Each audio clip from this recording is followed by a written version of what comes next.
ils ont dû s'opposer sur une chanson, See You Again.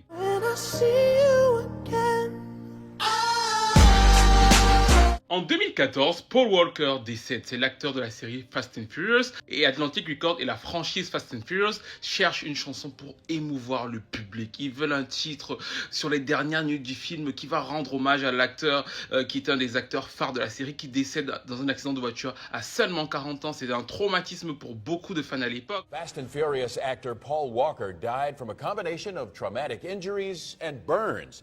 That's the finding of the LA coroner.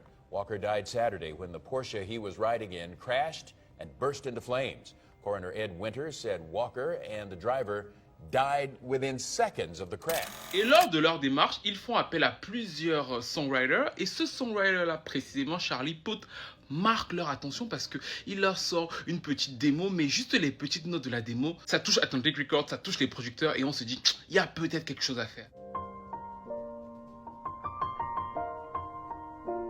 La problématique, c'est que le label veut un immense hit. Ils veulent un truc que la grand-mère, la mère, que tout le monde pleure Paul Walker. Et ils se disent, il faut donc un chanteur connu. C'est pour ça qu'ils écoutent la démo de Charlie Puth, mais ils commencent donc à démarcher plusieurs autres producteurs. En plus, Charlie l'a fait en 10 minutes. Ils se disent, il y a de l'émotion, mais on veut quelque chose qui est encore plus touchant. Et donc, de fait, ils commencent à demander à des chanteurs un peu connus, un peu populaires de l'époque, de faire une autre version. C'est pour ça donc que Chris Brown est contacté pour faire une version.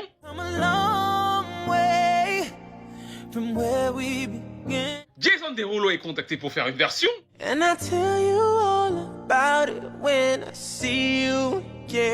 Sam Smith est contacté pour faire une version. Vraiment tous les chanteurs qui étaient un peu à la mode en 2014. Et même Trey Songz est contacté pour faire une version. On veut savoir le meilleur coup pour faire le meilleur hit.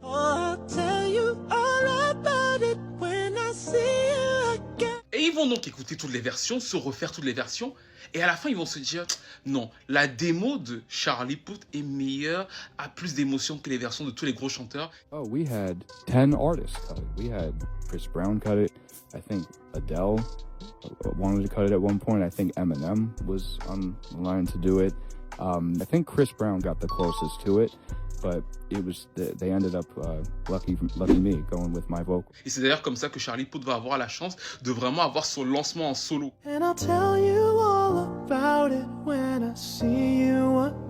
C'est la petite histoire derrière le gros succès de See You Again qui a donc finalement été un immense tube. Mais il faut aussi savoir que Atlantic Records a hésité sur le rappeur. Wiz Khalifa n'était pas le premier choix. Ils ont frappé à la porte d'Eminem de 50 Cent et finalement donc ils ont pris Wiz Khalifa.